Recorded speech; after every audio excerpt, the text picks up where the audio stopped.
အားလုံးမင်္ဂလာပါ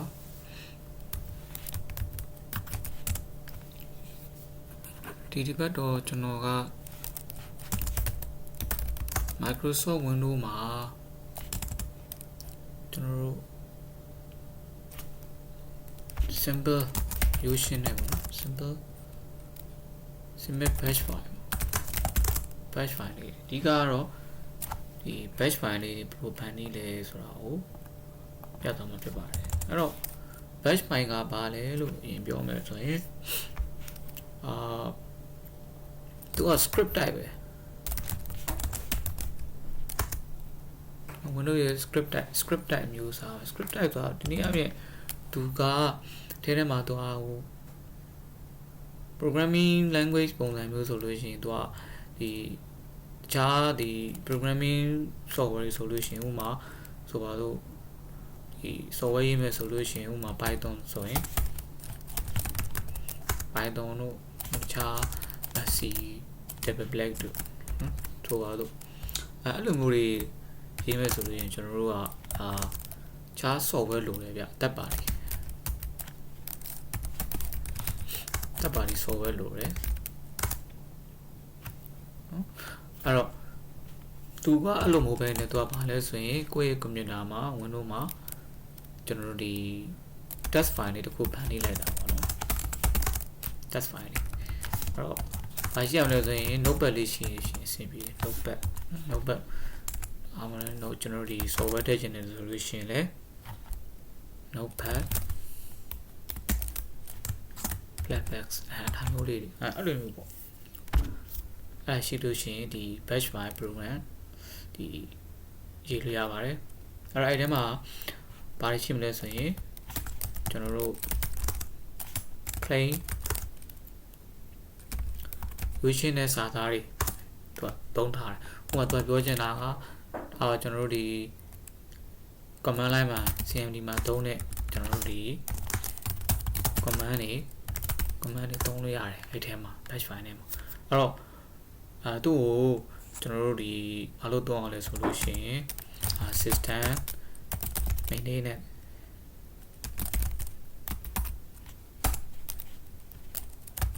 maintenance system maintenance နေ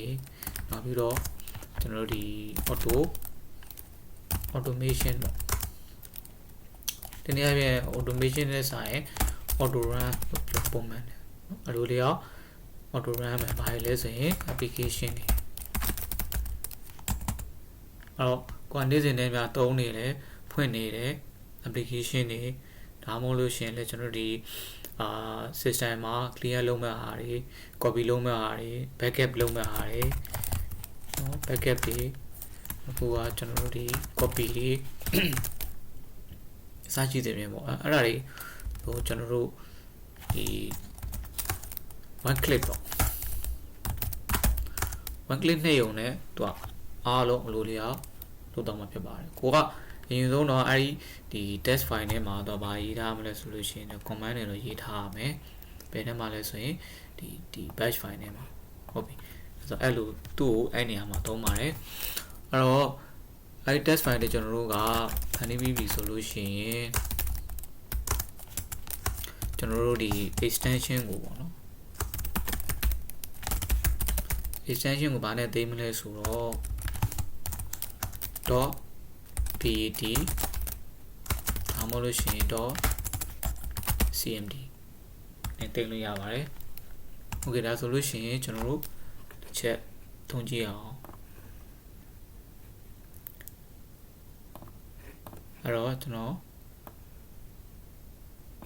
Windows လေးတစ်ချက်ဝင်လိုက်မယ် VN နဲ့ကို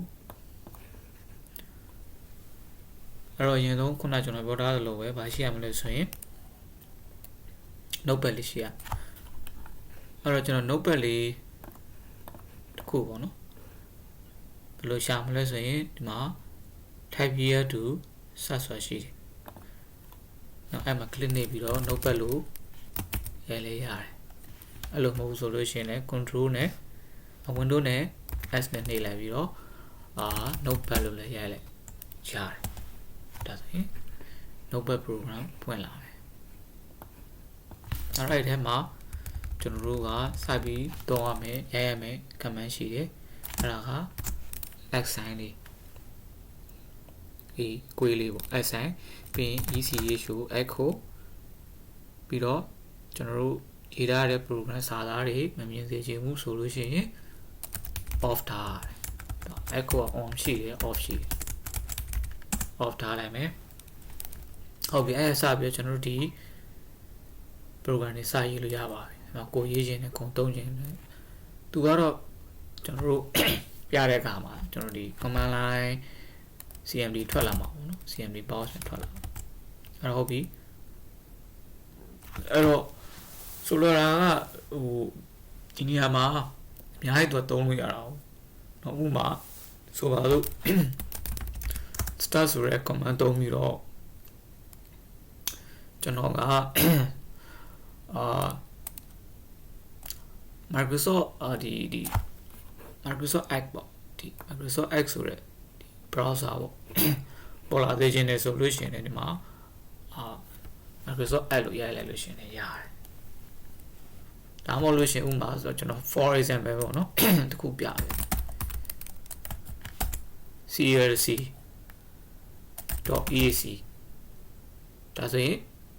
calculator ထွက်လာလိမ့်မယ်အဲ့တော့ကျွန်တော်တို့ရမယ်ဟာကျွန်တော်တစ်ချက်နော်တုံးကြည့်အောင်ပြီးရင်ကျွန်တော်ဒီကောင်ကိုဘာနဲ့သိမ်းမလဲဆိုလို့ရှိရင်ခုနကျွန်တော်ပြောခဲ့သလိုပဲ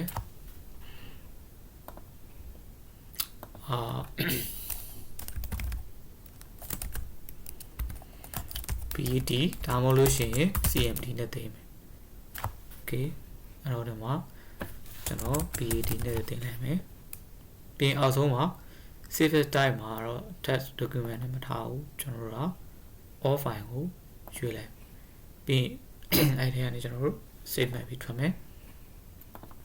ဒါဆိုရင်ဒီလိုလေးရလဲစသွားပုံလေးနော် Okay ဒါဆိုရင်ကျွန်တော် account လေးကိုကျွန်တော်ခုနပြောလို့ပဲ double click single click နော်နှိပ်လို့နဲ့တော့ဒီသူက auto run မှာဖြစ်ပါတယ်ဟုတ်ပြီကျွန်တော်တို့ double click နှိပ်ကြည့်အောင် Okay ဒါဆိုရင်သူပါပြသွားတယ်ဆိုရင်ခုနကျွန်တော်ဒီ program ထဲမှာရေးခဲ့တဲ့ calculator ဆိုတဲ့ဟာလေး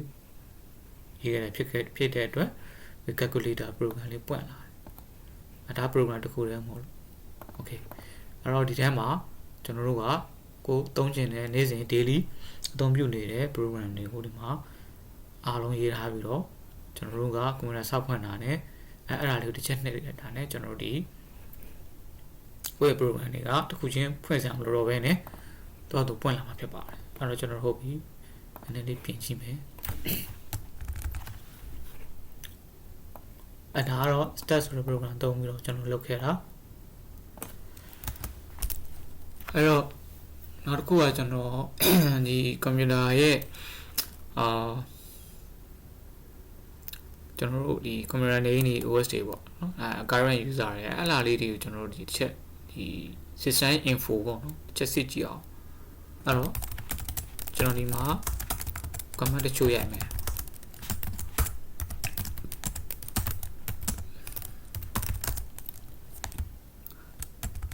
ဒါကိုကျွန်တော်ဒီမှာ system info ပြီးရင် echo အဲ့တော့ကျွန်တော်ကဘာပြောမလဲဆိုရင်ဒီနေရာမှာကိုသိချင်တဲ့အားဥပမာ computer name ပါလဲ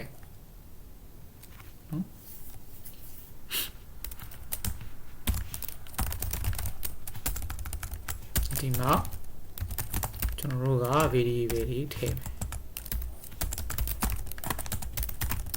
ပြီးရင်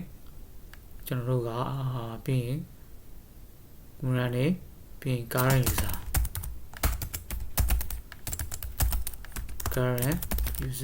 လက်ရှိသုံးနေတဲ့လူကဘာတူလဲပေါ့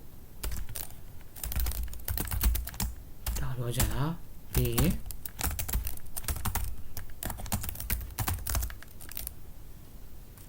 OS name percent OS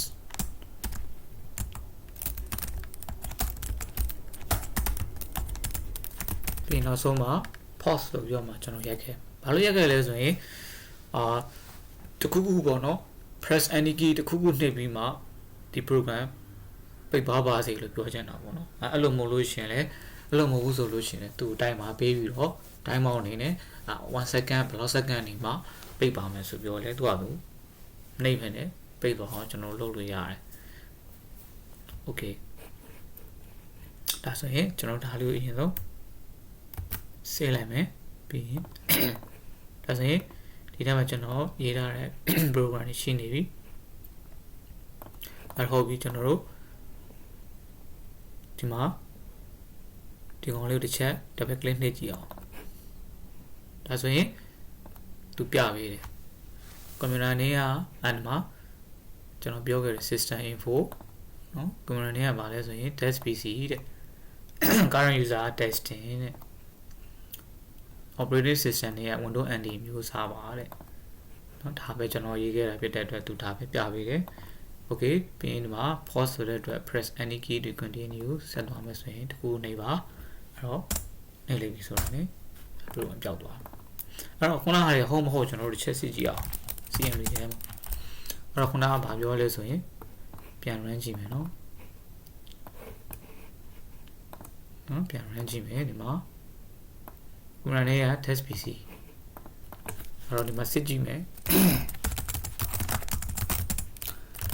အဲ့တော့ကွန်ပျူတာနဲ့ဆက်တာတော့ host name နဲ့ဆက်လို့ရတယ်အဲ့တော့ဟုတ်တယ်ဒီမှာ test pc ဒီမှာ test pc ပြီးရင် current user testing လို့ပြောတယ်ဟုတ်မဟုတ်ကျွန်တော်တို့စစ်ကြည့်မယ် current user ဆက်တာကဥပမာဒါဆိုရင် testing မှန်တယ်ပြီးရင် OS နဲ့ NT တဲ့အဲ့တော့သူက Windows NT user ဖြစ်တဲ့သူကအဲ့လိုသူပြတော့เนาะအဲ့တော့ဒီမှာကတော့ဘယ်လိုအဆင်မလဲဆိုရင် win bar ဒါဆိုရင် Windows 10 Windows NT ပဲ okay ဒါဆိုရင်အဲ့ဒါရောเนาะ okay ဒါဆိုရင်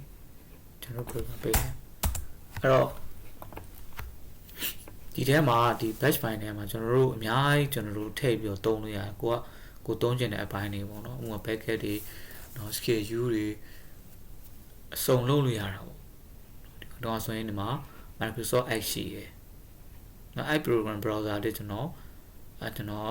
ကွန်ပျူတာဖွင့်တာနဲ့တော့ပွင့်စေချင်တယ် internet တွေပါတယ်သုံးဖို့ပေါ့ okay အဲ့တော့ Microsoft Edge က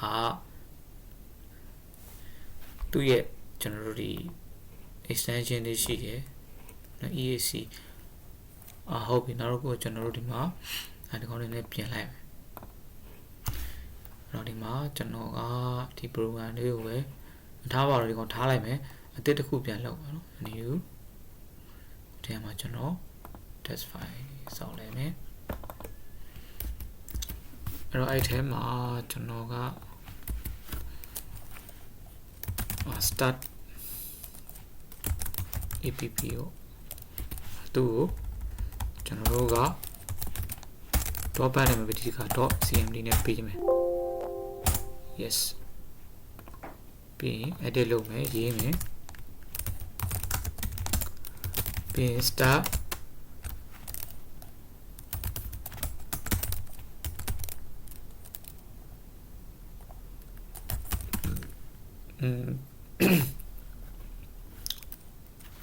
ဒီ program ကမှန်ရလားကျွန်တော်စစ်ကြည့်လောက်ပါ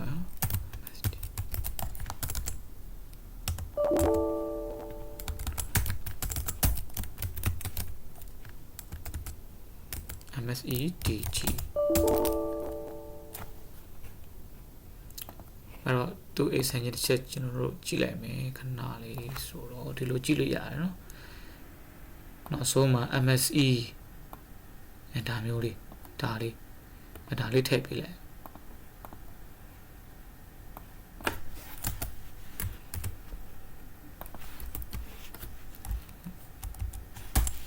โอเค MSEDGE ပြီးရင်နောက်တစ်ခုဘာပွင့်စေချင်လဲ explorer.eac